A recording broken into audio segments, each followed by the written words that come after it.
So after discussing ratio, next thing to that we have will be proportion. So how is proportion related to ratio? Bakit ba after we discuss ratio, we're going to jump with proportion? How are these two conditions related with one another? Anyone from the group? Ano ba ang kinalaman ng proportion sa ratio or ng ratio sa proportion? So when you talk about proportion, yes, Ms. Purisima, any idea? So it is the equality of two ratios. So when you talk about proportion actually defined as the equality of two ratios. Equality meaning they are not equal, but instead they are equivalent. So do not be misled by the word equality. The word equality there means equivalent. Let me just illustrate that. So as per definition,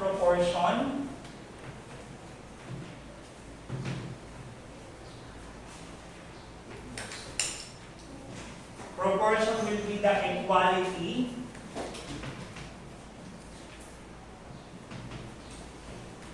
of ratios. And when I talk about equality, this means equivalent. Why it becomes equivalent? Let's have an example. Let's say we have here the given proportion will be 2:3. And the other ratio will be 6:9. Why they are called proportion, or why is this called proportion, and what do you mean by equivalent? Equivalent in a sense that if you will simplify each ratio, their value will be the same with one another. 2:3 is already simplified. How about 6:9? How will it be simplified, or what will be the simplification? Yes, Ms. Purisima. 2:3. So it will be 2:3 as well. So if you will notice, they are equivalent with one another. So equality of ratios or equivalent ratios, that's what we are pertaining with proportion. And when I talk about proportion, there will be different elements on it. There are actually 4 terms on it. Let's have a representation. A is to B as C is to D. These are the given elements or terms on your proportion. A, B, C, and D. These are symbols or variables. And what do we call these terms on your proportion? The terms inside or near the equality will be called as your means. As per the word defined, it will be average or the middlemost part. While your A and B will serve as your extremes. Extremes means will be on the latter or on the end portion. That will be the terms involved for your proportion. Question for that? And how can we know if the given proportion or the given statement is a true proportion or not? Let's have an example. Let's say we have here 2:5 as 4:10. What will be our way of checking if the given condition is a true proportion or not? You can use the equivalent value if they are equivalent. So we have 2:5, 4:10. 2:5 is already simplified. Yung 4:10, what will be the simplification? Yes, come back. It will be 2:5 as well. So they are equivalent with one another. That will be one way of checking if the given statement is a proportion or not. Another one, number 2, let's say we have here 3:8 as 9:25. Proportion or not?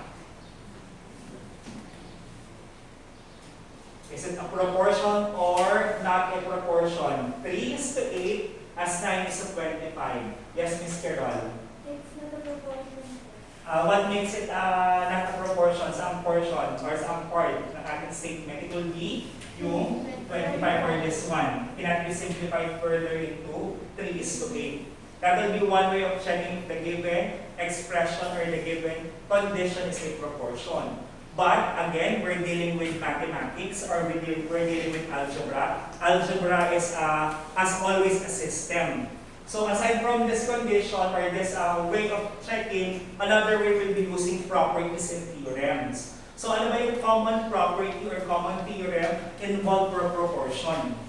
Yung tinatawag natin cross multiplication property or yung cross product property. So what does cross product or cross multiplication property discuss or state? Ano ba yung nakapaloob dyan? It's simply discuss or state that the product of the means is equal to the product of the extremes. Ibig sabihin po, yung product daw po ng ating extremes, or means rather, is always equal to the product of your extremes.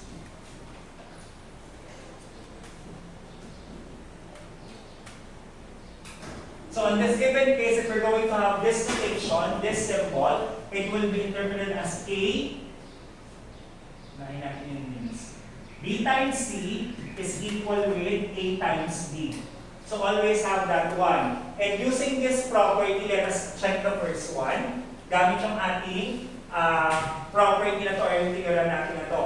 So B and C will be on the middle. 5 times 20, or 5 times 4 rather, sorry. 5 times 4. It will be 20, and 2 times 10, it will be 20. That will be the way of, or another way of checking if you're given a condition is A proportion or not.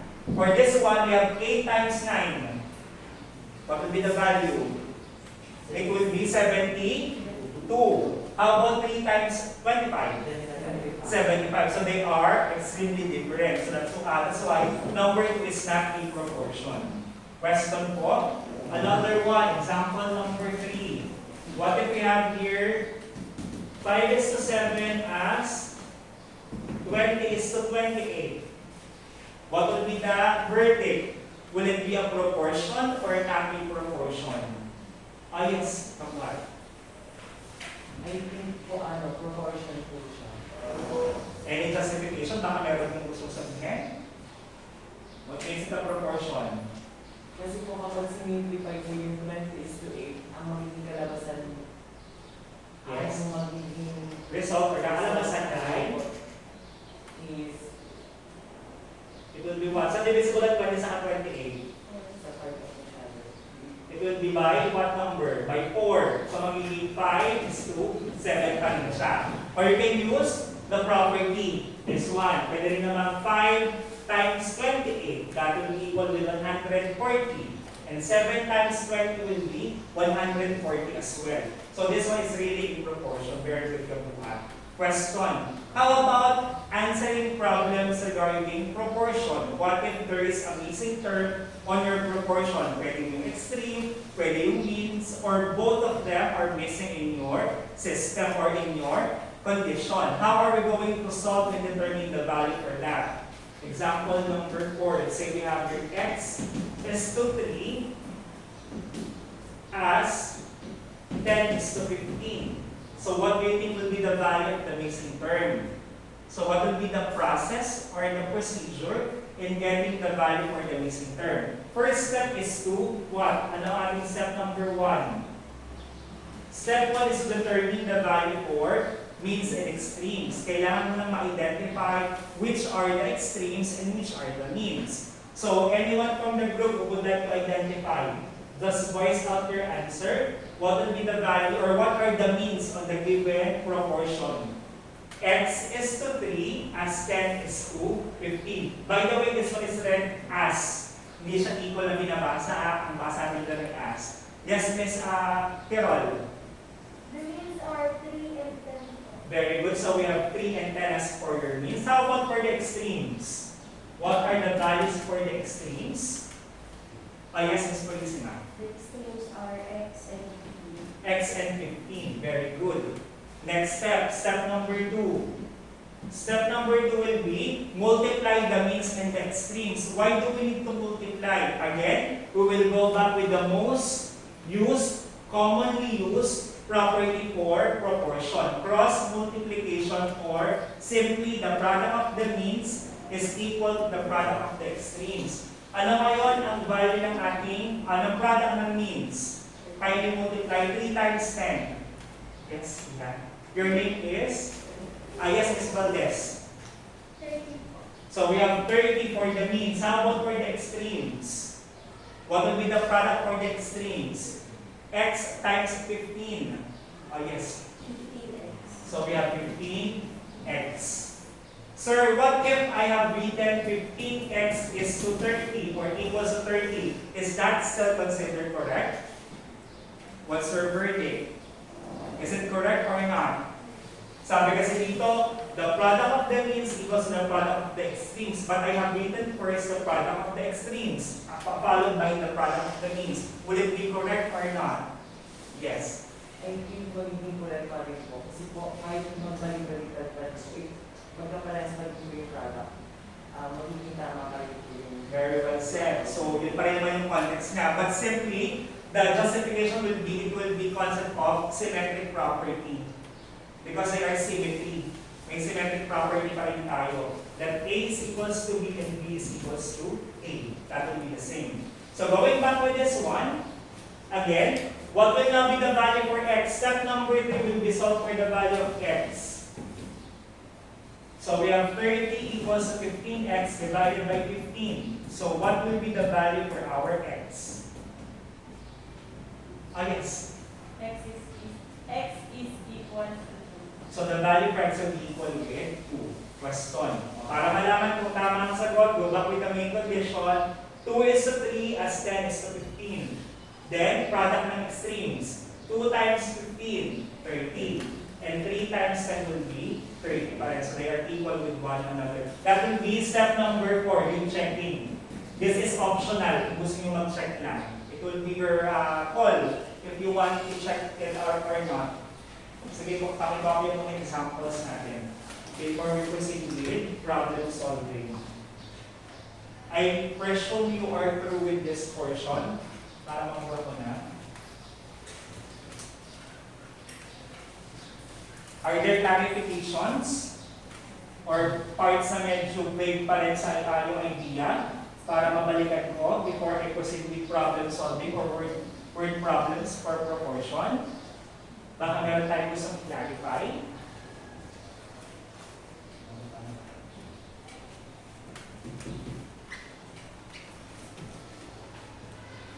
So example number 5. So number 5 is all about word problems. So let me have this word problem. Let me read first the condition. Jesse uses 20 liters of gasoline. So gasoline is too pricey at the moment. So Jesse uses 20 liters of gasoline for a travel of 20 kilometers or 200 kilometers. So 20 liters, but he traveled 200 kilometers. How many liters will he use if he planned to have a trip of 700 kilometers? So this time around, he's planning to have 700 kilometers. The question is, what will be the amount of gasoline to be utilized for this case? So paano ginagamit ang concept ng proportion or ng ratio and proportion for that? So first step, syempre analyze diba sa word problem natin. So through analysis, what we're looking for in this one will be the liters of gasoline he'll be using for 700 kilometers. Second step will be, you set up the formula or the equation. So to set it up, have first the ratio for the first given condition, which is ito nga sa may taas na to. Yung 20 liters of gasoline to 200 kilometers. So we have 20 is to 200. That would be your first ratio. Ito yung gasoline, lagyan ko lang ng label. This will be the distance. Ayan. Di ang ginamit ko ha. For the second ratio, 700 na yung involved for the distance or for the trip, while the gasoline is unknown. So since yung gasoline ay unknown, you can assign variable for this one. So what variable would you like to use? So as a common practice naman, lagi naman X ang ginagamit natin. So after that, you can now have the second ratio. Remember the pattern that you have done for the first condition. You have utilized first the gasoline or the amount of gasoline in the distance. So you start with the gasoline first. So we have X is to 700. And the set up the equation or for you to have the proportion. 20 is to 200 as x is to 700. And solve now for the value of x. That will be the third step. Analyze. After we analyze, we're going to set up the formula or the equation, and lastly will be solving it. So what will be the value for the means and the extremes?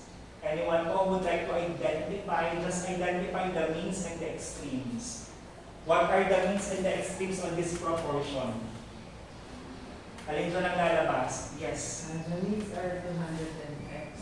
So 200 and x will be your means. How about the extremes? The extremes are 20 and 7. So we have 20 and 700. Then after that, get the product. Get the product for this one. 200 times x. That will be 200x. As 20 times 700. So 1,400. Then divide by 200 both sides. So value for x is what? 1,400 divided by 200. It will be what? Yes. X is equal to 14. It will be equal with, counter check mo, 14, or 1,400 divided by 200. That's for 200. Yes, Mr. Ryan. Equals to 7. It will be equal with 70. Baka may na-overdo pa lang sa solution mo. But the value will be 70. Question po, baka meron tayong na-overlook with the solution. So value will be 70. Yes, baka may clarifications tayo. Pakicopy po yung ating last example. Let me just turn it off.